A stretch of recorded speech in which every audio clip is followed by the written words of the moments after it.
Yan, the best food in ever. Isang manok, saka isang sardinas, napakasarap na sardinas ang kailangan natin kainin. Yan mga kaibigan, na kain tayo. Napakasarap. At meron tayo ditong tubig. May acid guard. Yan, may acid guard yan mga kaibigan. Napaka-delicious.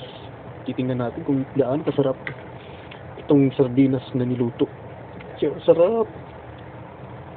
Tamang-tama to sa mga nag-uulan na lugar, yan mga kaibigan, no? Sarap, oh.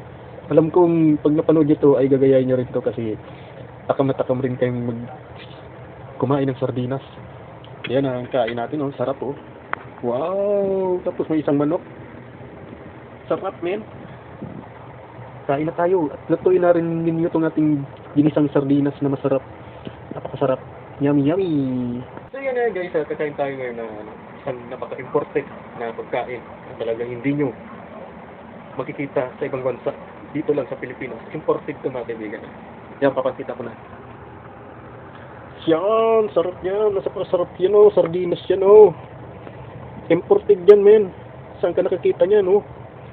Tapos meron pang kanin yan, oh. Yan, napakasarap yung kanin, oh. Saka meron din tayong manok. Isang manok lang para mabusog tayo niyan. Saka meron din tayo ditong acid guard yan, oh. Hindi nawawala sa atin yung acid guard. Kaya kumain tayo ng mga malalangsa at mga kolesterol na pagkain ay hindi pa rin nawawala ang acid guard. Ang acid guard ay nakakatulong sa ating katawan mga kaibigan. Acid guard lang, yan.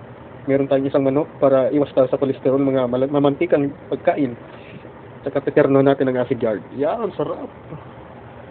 Ito yun, oh, the best food in ever. Oh, sarap, man. So yun guys, kakain tayo ng ating mamahalin na pagkain. Talagang hindi mo makikita sa ibang bansa to. Super imported nito mga kaibigan. Ang sardinas. Sardinas mga kaibigan. Ang sarap nito. Yan, yummy yummy, yummy yummy. And kailangan natin siyang kainin dahil napakasarap nito. Yun sa mga nasa abroad dyan na namimiss ng mga sardinas natin dito sa Pilipinas. Yan o. Luto na kayo. Tamang-tama to sa tag-ulan. Nagatikarnahin natin ang acid guard. Kasi ang acid guard ay nakakapatulong na tanggalin yung mga cholesterol and sa mga bad bacteria sa ating katawan mga kaibigan.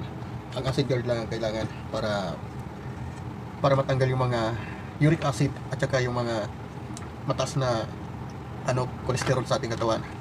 Yan o, kakain na tayo and kasama yung ating acid guard. Yan acid guard, kakain na tayo, yummy yummy. Okay, one bite.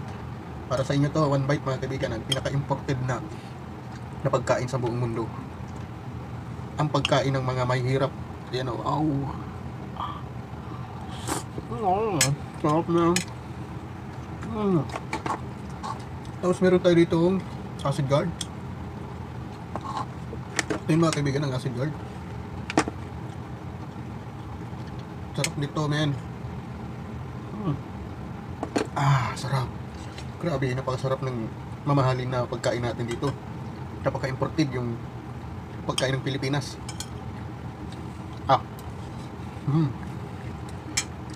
Sabaw pa lang ulam na. Kaya yun mga kaibigan, maraming salamat sa inyo. Ayan, acid guard. Kailangan natin yan mga kaibigan. Habang kumakain tayo, kailangan natin mag-acid guard. Isabay natin sa pagkain at uminom tayo ng acid guard. Thank you very much and God bless you.